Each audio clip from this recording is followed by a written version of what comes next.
डर लगता है ये सब जगह, लेकिन क्या करें, हम लोग क्या कर सकते हैं। वो लोग सुनता ना, वो लोग उधर बारी वाला वो लोग ठीक करा लेता तो फिर ये ज़रूरत नहीं था। हम लोग 7-8 साल से रहते हैं, एकदम सीधा था। ये अभी बाद में उधर से झुका ना तो इधर का पाइप वगैरह सब टूट गया। আর এই ঘটনা যখন শুরু হয়, অর্থাৎ এই যে দুটি দেখতেই পাচ্ছেন দুটি বহুতলের মাঝে ঠিক কতটা ফাঁক রয়েছে, ফাঁক নেই বললেই চলে।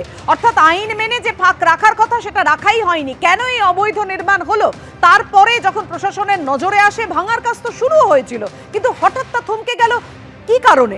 সেখানেই 15 নম্বর বোর্ডের চেয়ারম্যান রঞ্জিত শীল দাবি করছেন বাড়ি ভাঙতে গেলেই প্রমোটার ও গুন্ডা বাহিনী চড়াও হয়।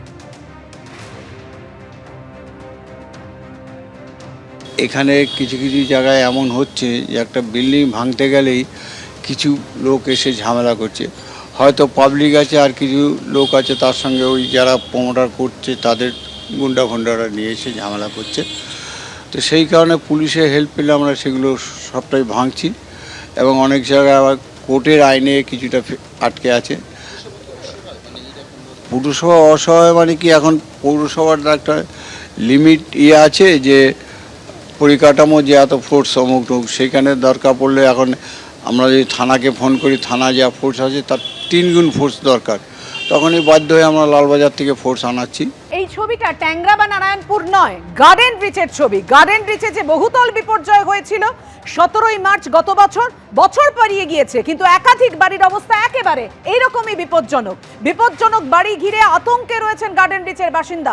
কেন এখনো তারা আতঙ্কে রয়েছেন? কারণ তারা বলছেন গার্ডেন ব্রিজের ছবিটা 1 বছর হয়ে গেলেও এতটুকু বদলায়নি। দেখতেই পাচ্ছেন হেলে পড়া বাড়ি হেলেই রয়েছে। স্থানীয় মানুষজনের এমনই দাবি, কিন্তু কাউন্সিলর তিনি তো মারাত্মক অভিযোগ করেছেন।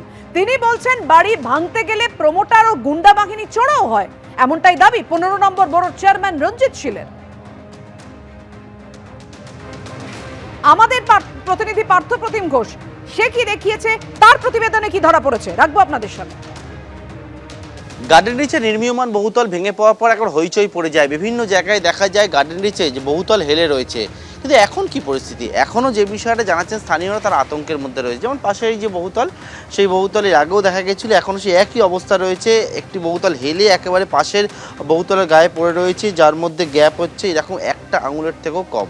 এইরকম যে জায়গায় বহুতল দেখতে পাচ্ছি তাদের যে জলের পাইপ বা অন্যান্য কিছু রয়েছে সেই সবটা ভেঙে গিয়েছে, কারণ পাশের যে বহুতল সেই বহুতল একেবারে হেলে পড়ে রয়েছে। এমন অবস্থায় পড়ে রয়েছে, দেখা যাচ্ছে বহুতলের যে একটা অংশ, সেই অংশ পাশের বাড়ির যে বহুতল সেখানকার যে বারান্দার যে গ্রিল রয়েছে সেই গ্রিলের ওপরে এসে পড়েছে। অর্থাৎ স্থানীয়রা জানাচ্ছেন যে এইরকমভাবেই তারা কিন্তু একটা আতঙ্কের মধ্যে রয়েছে। শহরে বেশ কয়েকটা জায়গায় বাড়ি হেলে পড়ার মতো ঘটনা ঘটছে এবং এর আগেও কিন্তু এই যে গার্ডেন রিচ এলাকা, সেই গার্ডেন রিচ এলাকার ভয়াবহ যে বহুতলের যে বিপর্যয়, নির্মীয়মান বহুতল ভেঙে পড়ার ঘটনা এবং মৃত্যুর মতো ঘটনা, সেই ঘটনাগুলো ঘটে এবং তার পরবর্তীকালে এখনও পর্যন্ত দেখা যাচ্ছে গার্ডেন রিচে যে অবস্থায় ছিল সেই অবস্থাতেই কিন্তু রয়েছে এখনও পর্যন্ত। ক্যামেরা দিব্যেন্দু সিংহের সঙ্গে পার্থপ্রতিম ঘোষ, এবিপি আনন্দ, কলকাতা।